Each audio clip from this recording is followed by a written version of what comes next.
Bismillahirrahmanirrahim. Assalamualaikum warahmatullahi wabarakatuh.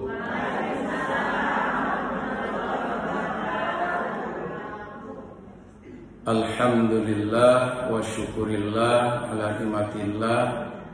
Subhanaka la ilma lana illa ma 'allamtana innaka antal alimul hakim. Allahumma salli wa sallim wa barik ala sayyidina Muhammad wa ala ali sayyidina Muhammad wa ala ibadillahis shalihin, amma ba'du. Yang saya hormati Ibu Ketua Majelis Taklim Masjid Al-Mujahidin, Ibu Desti ya. Oh, Ibu Wati Tabri. Yang saya hormati seluruh jajaran pengurusnya, yang juga saya hormati para anggota yang hadir tentunya pada kesempatan sore hari ini. Insyaallah semuanya sama-sama dimuliakan Allah Subhanahu wa taala. Salawat serta salam semoga Allah curahkan kepada junjungan alam Rasulullah Muhammad sallallahu alaihi wasallam, untuk juga keluarganya, para sahabatnya, dan juga para pengikutnya sampai kita sekarang ini, bahkan nanti sampai hari kiamat. Mudah-mudahan dengan selalu kita bersolawat kapan saja, di mana saja, solawat itu akan selalu sampai kepada beliau Nabi Muhammad sallallahu alaihi wasallam. Salawat itu artinya mendoakan. Tidak ada salahnya mendoakan seseorang yang sudah betul-betul dijamin masuk surga oleh Allah Subhanahu wa taala. Kenapa? Karena kalau kita mendoakan kebaikan kepada seseorang, itu bakal diaminkan oleh malaikat. Malaikat mengaminkan doa baik kita untuknya dan untukmu. Inilah cara-cara kita bersikap dengan sesama kaum muslimin, paling tidak untuk saling doa mendoakan. Ibu-ibu, baru saja kurang lebih 8 hari kita sudah melalui yaitu kegiatan Idul Kurban. Kemudian saudara-saudara kita yang sedang menunaikan ibadah haji juga sudah selesai melaksanakan tugas pokoknya di sana atau puncak hajinya. Jadi puncak haji itu sebenarnya bukan lama di sana ya, bukan 40 hari, tapi hanya beberapa hari saja, kurang lebih 3 hari di sana itu ya, yang puncaknya. Yang puncaknya 3 hari, mulai dari tanggal 9, 10, kemudian 11, mungkin ya sampai 12, bahkan bisa sampai 13. Ya makanya di sana ada juga namanya hari tasyrik. Hari tasyrik itu yaitu mulai dari tanggal 11, 12, dan 13. Fungsinya hari tasyrik ada untuk memberikan kesempatan kepada orang yang belum sempat pada hari haknya, yaitu hari 10 Zulhijjah, menunaikan pemotongan hewan kurban. Maka diberikan kesempatan 3 hari untuk menunaikannya bila kita belum juga. Kalau belum juga, sampai hari ini belum, ya kita nabung kembali ya Bu ya. Nabung kembali 10 bulan minimal kita nabung kembali, sehingga nanti akan sesuai dengan yang sudah dipatok oleh panitia kurban, Bu ya. Jadi katanya kalau 10 bulan ini sebulannya 300.000, maka dia akan mendapatkan masuk kepada peserta 1 ekor sapi. Nah, jadi ini kembali saya mengingatkan kepada kita semua, refleksi kita kemarin ya, pekan kemarin itu kita sudah melaksanakan refleksi keimanan kita kepada Allah Subhanahu wa taala. Kurban itu artinya korban ya prabu kurbanan, mendekatkan diri kepada Allah. Coba ibu yang dipahami, kata Allah Subhanahu wa taala, la yanalallahu luhumha wala dima'uha walakin yanaluhut taqwa. Tidak akan sampai darah dan dagingnya kepada Allah Subhanahu wa taala, tapi yang sampai kepada Allah Subhanahu wa taala itu ada takwanya. Walakin yanaluhut taqwa. Nah, kita sudah paham di situ. Jadi untuk kurban ini juga merupakan ibadah. Kenapa? Karena kita bersyukur kepada Allah, karena kita taat kepada Allah. Allah sudah memberikan kepada kita nikmat yang begitu banyak, termasuk nikmat rizki. Tidak mungkin kita bisa memotong hewan kurban kalau Allah tidak berikan sebuah rizki kepada kita. Ada yang sudah memang meniatkannya lama betul. Saya mah enggak ikut-ikutan nabung, tapi saya mau action langsung nih. Saya beli harga murah, ini pedet. Nah, pedet itu apa tuh? Sapi yang masih kecil ya Bu, namanya itu ya. Ya, mungkin harganya bisa cuman paling mahal 5 juta, paling mahal. Dalam waktu kurang lebih 10 bulan ya, kurang lebih 10 bulan.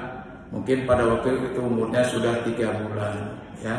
Nah, sudahlah sampai sapi itu pada usianya nanti di waktu kurban, maka kita sudah betul-betul ini menyiapkan waktunya, berniat untuk berkurban dengan waktu yang lama. Dan itulah mungkin salah satunya trik kita supaya kita bisa berkurban terus setiap tahunnya. Pak, Bu, boleh enggak kalau berkurban tiap tahun? Boleh. Ada yang ngelarang enggak? Enggak ada. Saya yakin ibu-ibu di sini ada yang sudah berkali-kali kurban. Ada yang mengatakan untuk anaknya misalnya ada 5, ya gantian, tahun ini si A, tahun B, tahun kedua si B, dan seterusnya sampai anaknya selesai semua, dengan cara berkurban dengan kambing 1 ekor. Kan kalau kambing untuk 1 orang. Tapi juga ada yang efektif, itu tadi dengan caranya pedet tadi. Anaknya kebetulan ada 5 ya, kemudian ditambah dengan ayah ibunya 2, sudah langsung sekaligus 7 orang, 1 keluarga. Pak, katanya pernah saya dengar Rasulullah SAW bersabda, boleh juga melaksanakan kurban dengan niat 1 ekor kambing untuk 1 keluarga. Ada pernah dengar Ibu? Itu berarti kalau Rasulullah pernah bersabda, berarti boleh. Boleh ya. Bagi siapa? Bagi barangkali orangnya yang memang mampunya beli 1 ekor kambing. Nah, gitu ya. Tapi ya itu tadi, afdalnya kalau memang ya betul-betul itu cuman itu, monggo silakan niatkan aja. Setiap tahun, tapi 1 keluarga 1 ekor kambing setiap tahun terus. Ya. Tapi ingat tadi yang sampai kepada Allah Subhanahu wa taala bukan darah dan dagingnya, tapi adalah nilai ketakwaannya. Maka kita bisa diberikan kesempatan oleh Allah untuk berbagi dengan tetangga kita yang mungkin belum tentu dia makan daging kambing, daging sapi, daging kerbau, daging onta setiap tahun. Itu mungkin ada yang hanya setahun itu dia dapatnya. Itu pun kalau kecatat sama panitia. Kalau nggak kecatat sama panitia, ya mohon maaf. Ya namanya panitia punya keterbatasan. Ya toh? Ya kadang-kadang begitu dia kesana. Padahal di sini termasuk keluarganya. Kadang-kadang sering kedengaran. Kenapa? Karena saya jadi panitia, sering kedengaran. Mohon maaf ya, mohon maaf. Itu sudah berusaha betul, ya gitu. Nah itu ya. Jadi itu kadang-kadang seperti itu. Itu insya Allah untuk kedepannya kita akan selalu berupaya seperti apa yang disampaikan oleh baginda Nabi Muhammad SAW. Ketika kita sudah memotong hewan kurban dulu, maka bagikan terutama kepada ahli keluarga yang pertama, yang kedua adalah kepada tetangga yang terdekat dari rumah kita, baru yang terjauh dari rumah kita. Itu teknik pembagian hewan kurban. Saya baru kemarin buka YouTube, bukan buka YouTube, kiriman ya dari sebelah. Ada di sebuah desa dusun di Jawa Tengah. Itu satu dusun itu 720 ya 720 warga ya. Dalam satu dusun itu ada 720 warga, masing-masing berkurban. Ada yang berkurban dengan sapi, ada juga yang berkurban dengan kambing. Itu tiap tahun, dan katanya setelah diwawancara itu sebagai satu kebiasaan adat istiadatnya mereka dari sejak zaman nenek moyangnya. Sampai-sampai yang di situ itu sudah nggak perlu lagi daging itu, maka dia bagikan kepada dusun tetangga, bahkan sampai ke lintas kabupaten. Iya Bu, ini adalah motivasi, merupakan refleksi motivasi kepada kita sebagai seorang muslim yang berada di luarnya. Bahkan insya Allah kita pun juga sama, kita sudah meniatkan itu. Mereka luar biasa, ya mereka langsung membagikan sendiri, ya dengan cara mereka datangi warga-warga di luar mereka. Ya langsung mereka antarkan dengan kendaraan mereka sendiri. Nah ini kalau ini sudah begitu bersosialisasi di seluruh kawasan kita di Indonesia, insya Allah sejahtera kayaknya ini Indonesia ini Bu, dengan melihat seperti itu. Karena mereka sebenarnya berkurban itu kata mereka nggak nunggu kaya. Itu tadi Bu, gak nunggu kaya. Mereka banyak sebagai buruh-buruh petani biasa, tapi di rumah-rumahnya mereka punya peliharaan binatang ternak tadi.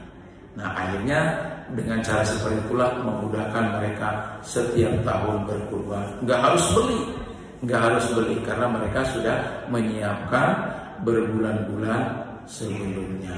Nah inilah untuk motivasi kita. Itu sebagai refleksi dan mengingatkan yang pertama kepada diri saya dan kepada kita semua di bulan Dzulhijjah ini, karena ini belum habis ya Bu, bulan Dzulhijjah Bu, masih tanggal berapa nih? 17-an lagi ya, tanggal 17 bulan Dzulhijjah. Nah, mengingat ini masih bulan Dzulhijjah Bu, saya juga ingin menyampaikan kembali bagaimana refleksinya para haji yang sudah melaksanakan tugas pokoknya di Tanah Suci Mekah Al-Mukarramah. Ya tepatnya mulai dari tanggal 9 mereka sudah berniat ihram, kemudian mereka ke Arafah, ya kemudian setelah itu mereka menunaikan sa'i, tawaf, ya kemudian juga tahallul di sana. Dan insya Allah ya kita doakan juga beliau-beliau itu di sana mereka menjadi orang-orang tamu-tamu Allah Subhanahu wa taala yang dimuliakan, sehingga mereka akan mendapatkan satu pahala dari Allah jannah surga. Laisa jazau ilal jannah. Ya al-hajju mabrur laisa lahu jaza ilal jannah. Haji yang mabrur, yang diridhoi Allah, yang dicintai Allah, yang disukai Allah, tiada lain adalah surga. Nah, itu kita aminkan ya Bu ya. Baik. Bagaimana Bu keadaan di sana? Ya, keadaan di sana kabarnya ya kemarin mereka itu ya ada juga yang mereka itu mendapatkan cobaan, kayaknya seperti jamaah haji Indonesia katanya terlantar di sana. Ya, kita hanya berdoa aja di sini. Mudah-mudahan walaupun terlantar mereka di sana, pasti mereka sudah menyelesaikan rukun-rukun hajinya, ya Bu ya. Ya begitu. Kita doakan Bu, ya. Kita berbaik sangka di sana. Bahkan ada juga yang terbaik bagi para jamaah haji di sana, sampai ada yang dipanggil oleh Allah Subhanahu wa taala panggilan yaitu akhir kehidupan ya Bu. Ya, ini saya juga dengar ada jamaah dari Bandar Jaya Barat. Ya, innalillahi wa inna ilaihi raji'un. Jadi mereka ya beliau itu mendapatkan satu kehormatan dari Allah, bisa mengakhiri kehidupannya di tanah suci Mekah. Subhanallah, itu yang terbaik. Kalau menurut saya tetap itu yang terbaik. Ya, alhamdulillah sudah menunaikan ibadah sempurna. Yang kelima yaitu haji dengan baik, kemudian diakhiri dengan husnul khotimah. Subhanallah. Mungkin saya juga punya niatnya seperti itu. Kalau bisa saya lagi beribadah haji di sana, ya lagi ibadah haji. Cuman itu nggak bisa juga, ya nggak bisa semena-mena diminta kepada Allah. Harapan sih boleh, ya husnul khotimah itu boleh diminta kepada Allah. Makanya ada doanya ya, Allahumma inni as'aluka husnul khotimah wa na'udzubika min su'il khotimah. Boleh diminta kebaikan baik di penghujung kehidupan kita ini, boleh diminta kepada Allah. Ya, bukannya kita nggak sopan kepada Allah. Mati dan hidup itu adalah urusan Allah. Kok kamu bisa-bisanya minta? Boleh ya, boleh. Sehingga ada orang yang memang sudah niatnya di sana, alhamdulillah. Juga ada yang sudah sampai di sana menemui yaitu Ka'bah, Baitullah. Kemudian juga dia taat kepada Allah, banyak berzikir di sana, banyak mendoakan saudara-saudaranya di sana, baik sesama yang berjamaah di sana ataupun yang masih belum berangkat. Begitu. Sering juga saya titip ya, mohon saya doakan ya, mohon Bapak doakan saya, mudah-mudahan umur saya disampaikan oleh Allah untuk juga sampai di Baitullah. Amin ya rabbal alamin. Ibu-ibu rahimakumullah, dalam Quran surat Al-Baqarah ayat 198 ini adalah tentang haji. Ya, tentang haji. A'udzubillahi minasyaitonirrajim. Bismillahirrahmanirrahim. Laisa 'alaikum junahun. Ya. Tidak ada dosa bagi kalian di sana antabtagu fadlan min rabbikum, yaitu untuk mencari karunia Allah Subhanahu wa taala. Kenapa? Ternyata dulu-dulunya Bu, dari bukan sekarang ini modern sekarang ngaji, dulu-dulunya ternyata dulu itu di sana bukan hanya untuk khusus di sana itu memang melaksanakan ibadah haji toh, tapi ternyata karena berangkatnya mereka itu setelah dipanggil oleh Nabi Ibrahim alaihissalam dari seluruh penjuru 4 arah angin, maka semua manusia datang ya'tuka rijalan aw ala kulli dhamir. Ya, mereka itu datang ada yang dengan jalan kaki. Kalau dengan jalan kaki dengan jarak cuma 2 kilo, 3 kilo, 4 kilo wajar. Gitu. Tapi kalau dari Indonesia jalan kaki bisa ke sana, Bu? Bisa nggak, Bu? Bisa. Ada orang yang jalan kaki ya sampai ke tempat haji sana, ada. Dari berbagai negara ada. Cuma nggak nggak disiarkan gitu. Ternyata ada yang sudah sampai ke sana. Ada juga yang menggunakan sepeda, ada juga yang menggunakan motor. Kalau sekarang kalau kita memang resmi ke sana, ya sudah. Kita tahu bahwa kalau ke sana ya jamaah Indonesia ini pasti sudah menggunakan kendaraan yang amat sangat cepat. 9 jam sampai ke sana. Tapi Allah Subhanahu wa taala sudah mengatakan mereka datang memenuhi panggilan Nabi Ibrahim itu ya'tuka rijalan aw ala kulli dhamir. Mereka menggunakan kakinya sendiri ya, artinya tidak pakai alat apa-apa, tidak naik kuda sekalipun. Ya, kemudian juga ada yang naik kuda atau onta kurus. Masya Allah. Ini satu betul-betul ada istilahnya itu benar-benar naik onta kurus. Ada juga yang mengatakan di situ adalah merupakan satu permisalan saja. Ya, bahwa karena saking masyarakatnya, saking susahnya, saking jauhnya perjalanan itu, maka dikatakan seperti itu, naik onta kurus. Ya, kalau sekarang ini mungkin bangsa Indonesia ataupun jamaah Indonesia bisa ditafsirkan yaitu karena masa tunggunya lama, ya Bu ya. Masa tunggunya sekarang ini paling kalau di Lampung ini kalau daftar sekarang 20 sampai 25 tahun katanya begitu. Kalau sekarang daftar itu menunjukkan itu onta kurus. Ya, nyampe ke sana sangat-sangat sulit ya.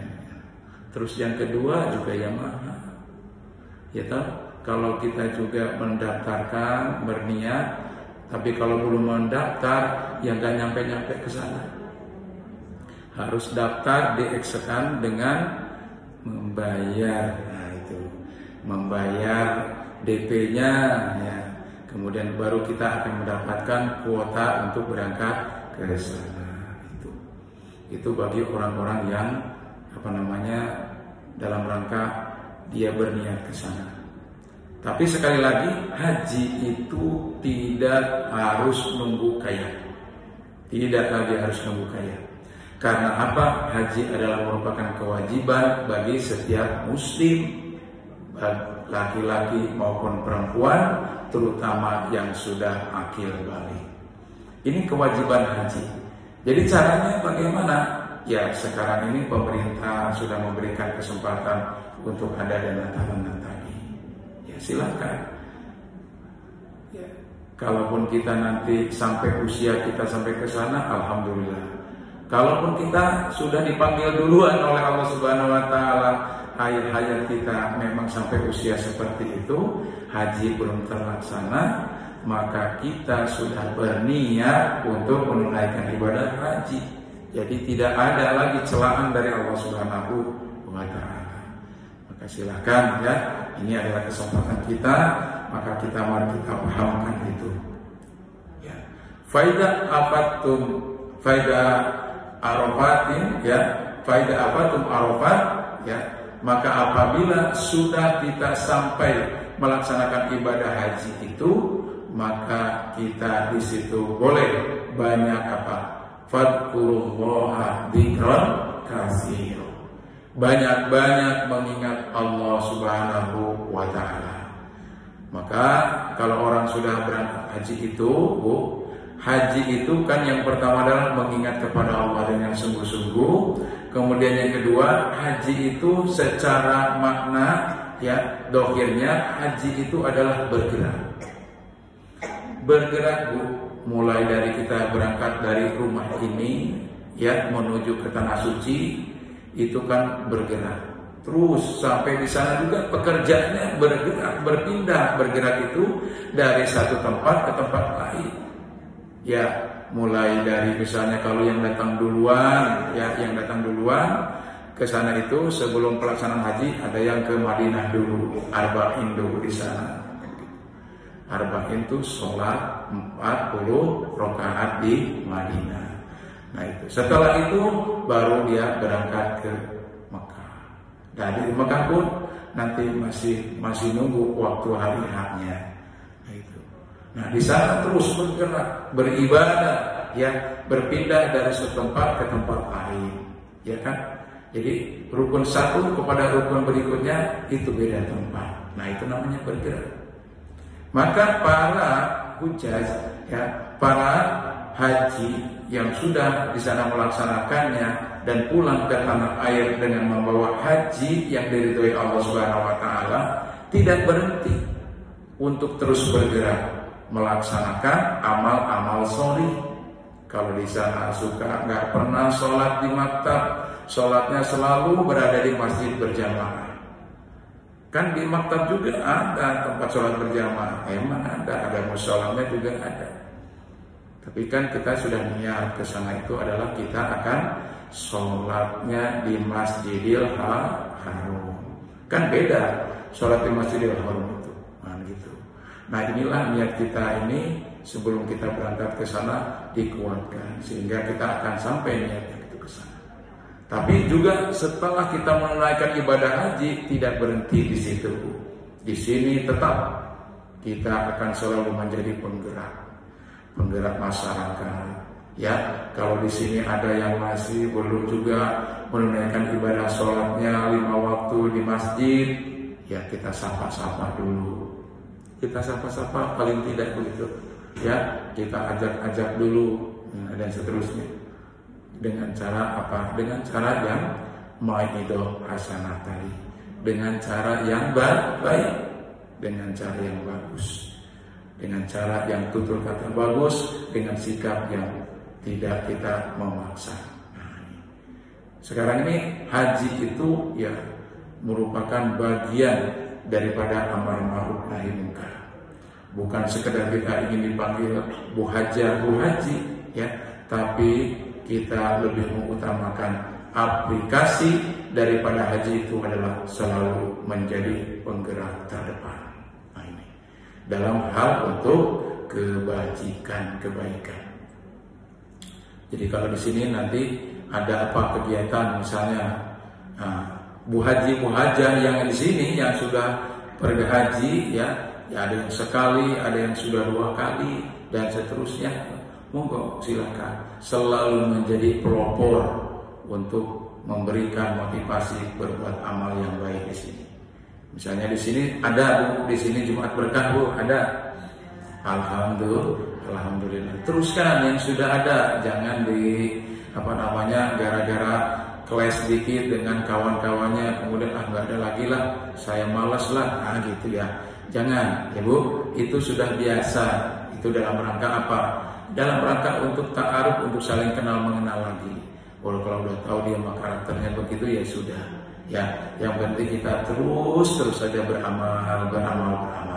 Ya, karena salah satu amal yang bagus itu adalah sedikit tapi dawam, kontinuitas. Ya toh? Ya, Allah suka kepada amal yang seperti itu daripada amal sekali jelek, ya besoknya nggak pernah amal lagi. Ya sudahlah. Contoh tadi ibadah haji itu kan dengan biaya mahal dan seterusnya, sudahlah karena tidak ada lagi katanya tadi kata Pak Ustaz, tidak ada ya pahala bagi haji yang mabrur itu adalah surga. Nggak paham kelanjutannya bahwa haji mabrur itu baru dikatakan mabrur kalau ada kelanjutannya. Bukan udah di sana udah setiap hari sholat di sana, tapi di sini udah berhenti nggak sholat lagi. Di sana sodako, di sini berhenti nggak sodako lagi. Bukan begitu, terus saja sodako itu. Walau kana qalilan, walaupun sedikit, terus ya kita amal kita ini terus berlanjut. Nah inilah yang diinginkan oleh Allah Subhanahu Wa Taala dalam artian ketika kita sudah pulang dari melaksanakan ibadah haji, maka di tanah air kita masing-masing di sini, mari kita lanjutkan ibadah kita ya dengan cara yang sudah kita dapatkan di sana ya. Kita penuhi kewajiban kita.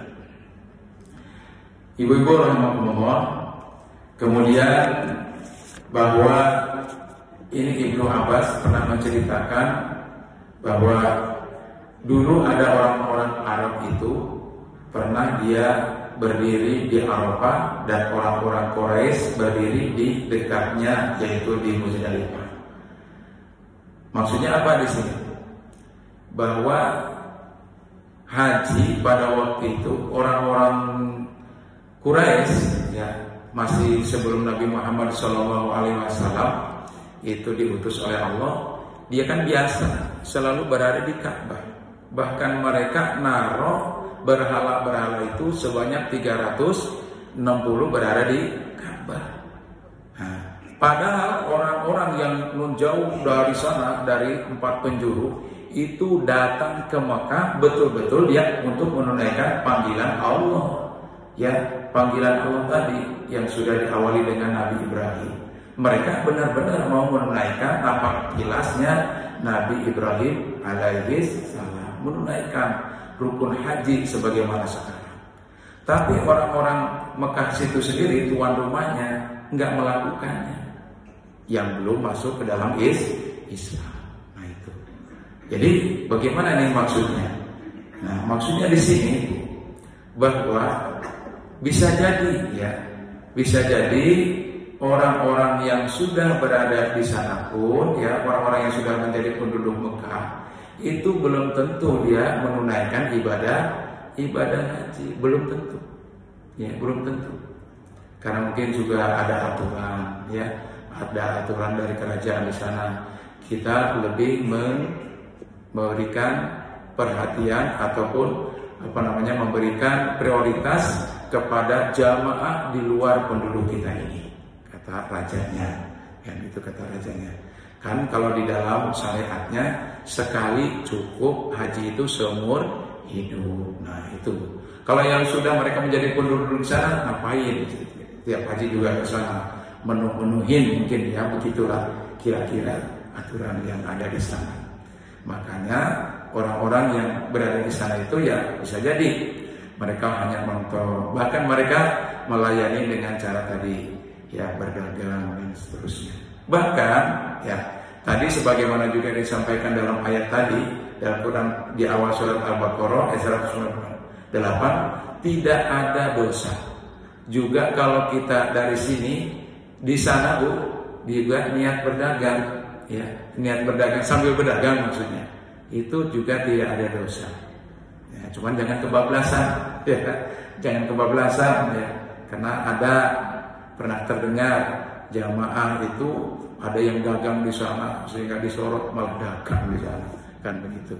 Sebenarnya dalam syariatnya awalnya juga dibolehkan oleh Allah, cuman karena tadi itulah ya, karena masih banyak jamaah-jamaah yang masih pemahamannya sampai sebatas itu ya, sehingga mereka ya kita sudah lama nunggunya ke sana malah berdagang-dagang gitu ya.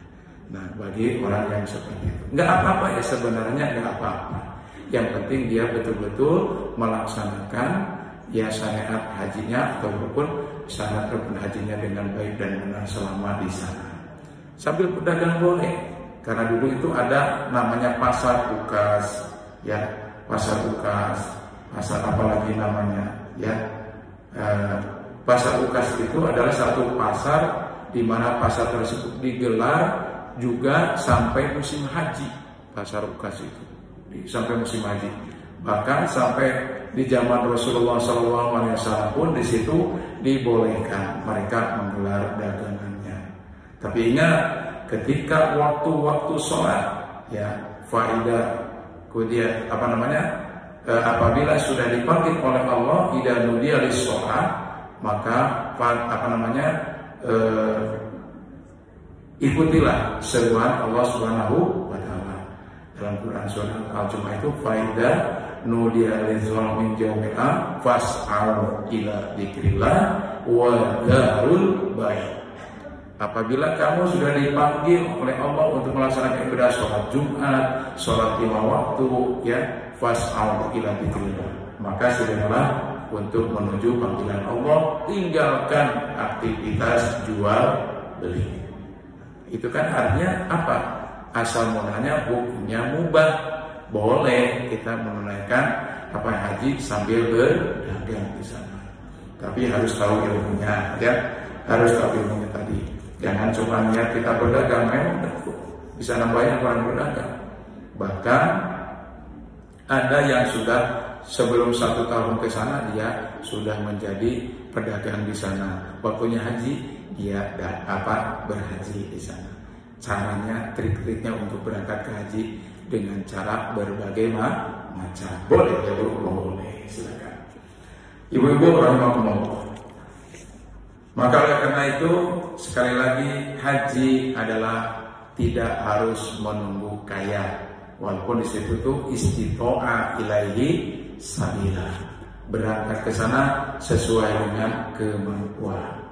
Jadi dalam artian kemampuan itu ada stratanya, ada tingkatannya. Kalau model saya, ya, saya berangkat haji sudah nunggunya sampai hari ini sudah 12 tahun.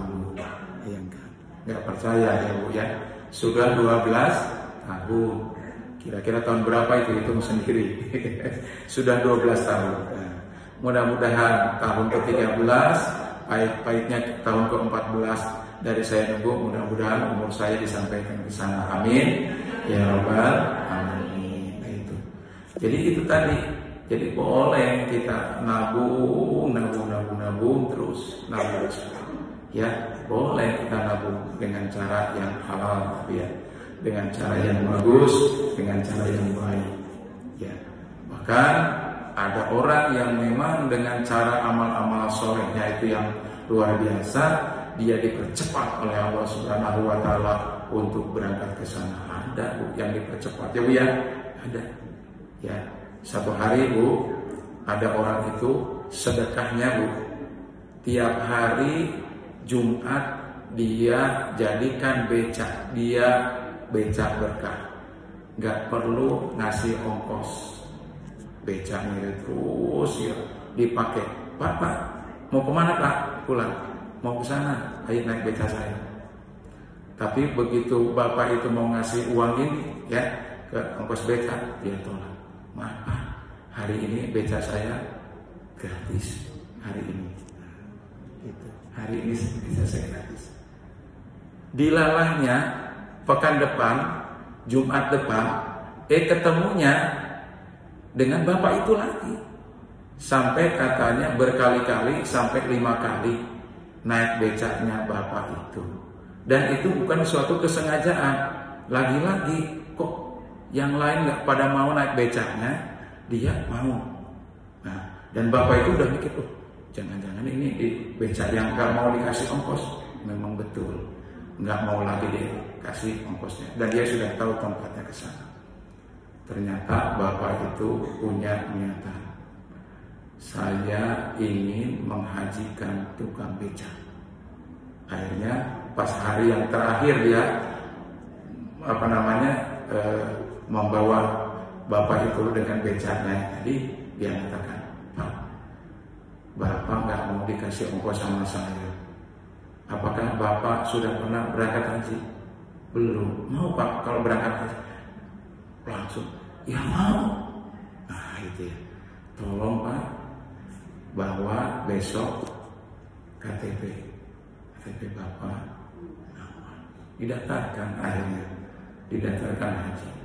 Ya, pada waktu itu belum ada daftar tunggu ternyata. Ya, pada waktu itu belum ada daftar tunggu. Akhirnya bapak tersebut ya haji tahun depannya. Subhanallah. Itu kan kalau rezeki dari Allah tidak disangka-sangka. Niatnya kuat, ya, kemudian dia punya action. Saya akan melaksanakan ibadah haji dengan cara ini, luar biasa. Allah kabulkan. Ya. Tapi alhamdulillah kita semua insya Allah punya cara kita masing-masing, Bu ya. Jadi fadilah daripada haji, Bu, refleksinya insya Allah yang sudah melaksanakan ibadah haji, saya ingatkan, mari ibu-ibu hajah yang sudah berangkat hajinya sudah bertahun-tahun, bahkan yang sudah puluhan tahun, Bu, sekarang mari tetap kita menjadi penggerak kebaikan di mana saja, kapan saja.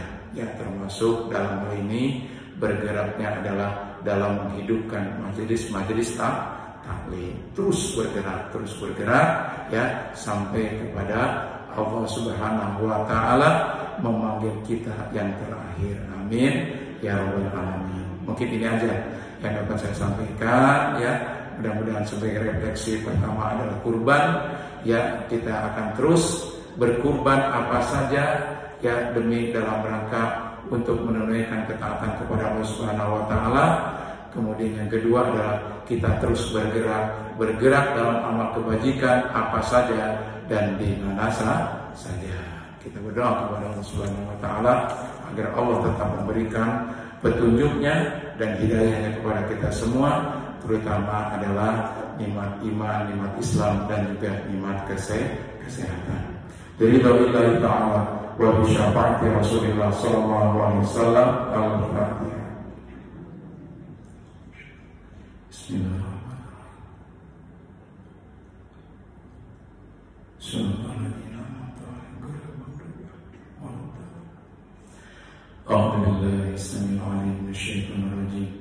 Bismillahirrahmanirrahim. Qulillahumma malikal mulki tu'til mulka man tasha wa tanzi'ul mulka liman tasha wa tu'izzu man tasha wa tudhillu man tasha biyadikal khair innaka ala kulli syai'in qadir.